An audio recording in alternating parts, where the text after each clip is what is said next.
আজকে সন্ধ্যের খাবার হচ্ছে আমাদের পিৎজা। তো মা রেডি করছে, পিৎজা বানাচ্ছে। তো প্রথমে আটাটাকে মেখে নিয়েছে ভালো করে, অ্যান্ড আফটার দ্যাট মণ্ডগুলোকে তৈরি করে নিয়েছে পিৎজার। দেখা যাচ্ছে ভালোই বেশ ফুলেছে, আঙুল দিয়ে দেখেই নিচ্ছে মা। তো এটাতে যখন বানাচ্ছিল মা, তো ময়দার সাথে ময়দার ইউজ করেনি, বেসিক্যালি যেটা ইউজ করেছে সেটা হচ্ছে আটা, অ্যান্ড তার মধ্যে একটু হালকা ইস্ট দিয়ে বেশ সুন্দর করে ভালো করে মেখে, আর তার মধ্যে অল্প একটু সামান্য টক দই দিয়ে ভালো করে মেখে রেডি করে নিয়েছিল। আর তার সাথে কেটে রাখা হয়েছিল টপিংস, যেগুলো আমরা দেব, যেমন কি হচ্ছে ক্যাপসিকাম, পেঁয়াজ, টমেটো সস আর টমেটো, এগুলো একদম রেডি করে সাইডে রাখা আছে। বেশ তো তৈরি করে নিয়েছি, তো তার মধ্যে ফুটো করে দিচ্ছি যাতে ভালোভাবে বেক হয় এবং এয়ারটাও যাতে ভালো করে পাস করে। তো এটা আপনারা দিতে পারেন, নাও দিতে পারেন। আমি একটু বাটার লাগিয়ে দিচ্ছি। বাটারটা লাগালে কি হবে, একটু টেস্টটা বেশ একটু ভালো আসবে।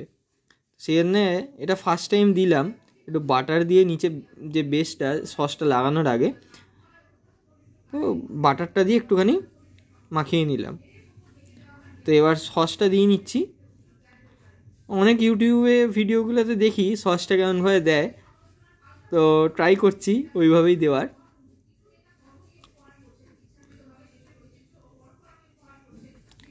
চামচটা উল্টো দিকে, মানে উল্টো দিকটার চামচটা দিয়ে ভালো করে স্প্রেড করে নিলাম, এবং মা পাশ থেকে আমাকে হেল্প করে দিচ্ছে, বলে বলে দিচ্ছে কিভাবে করতে হবে।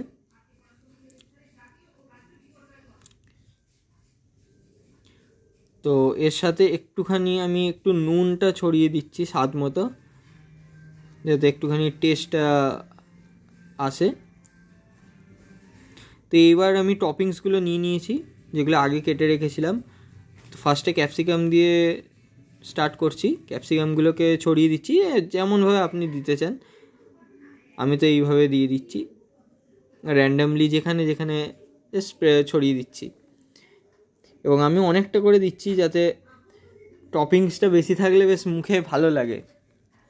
তো এবার পেঁয়াজগুলো নিয়ে নিলাম, পেঁয়াজগুলোকে ছড়িয়ে দিই ভালো করে, এবং মাঝে মাঝে আমি একটু গিতে দিচ্ছি যাতে যখন ফুলবে তখন যাতে একটু আটকে থাকে টপিংসটা। এরপর নিয়ে নেব টমেটো। পেঁয়াজগুলো আর একটু দিয়ে দিই, দেওয়ার পর নেব হচ্ছে টমেটো। মা পাশ দিয়ে আরেকটা পেঁয়াজটাকে ঠিক করে দিল। তো নিয়ে নিলাম টমেটোগুলোকে, আর ঠিক একইভাবে ছড়িয়ে দেবো আমাদের পিৎজা বেসটার উপরে।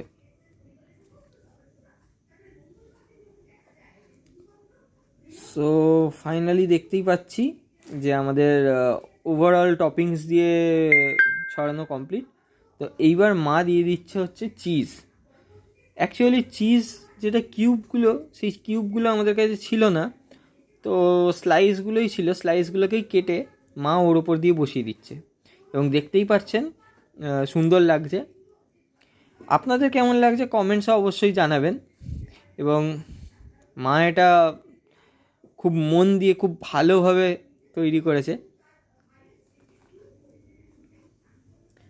চিজটাকে লম্বা লম্বা করে দিয়ে দিচ্ছি যাতে পুরো স্প্রেড হয়ে যায়।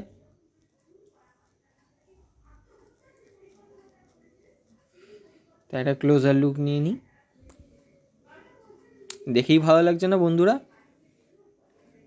সবই মায়ের হাতের কামাল, মায়েরই জাদু একদম।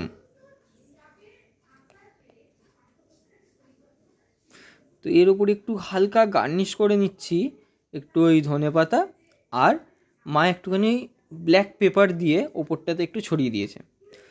তো দুটো রেডি, দুটো পিৎজা বেস একদম রেডি, দেখতেই পাচ্ছেন। বেশ অনেকগুলো ছবি না তুললে হয়, এত ভালো লাগছে।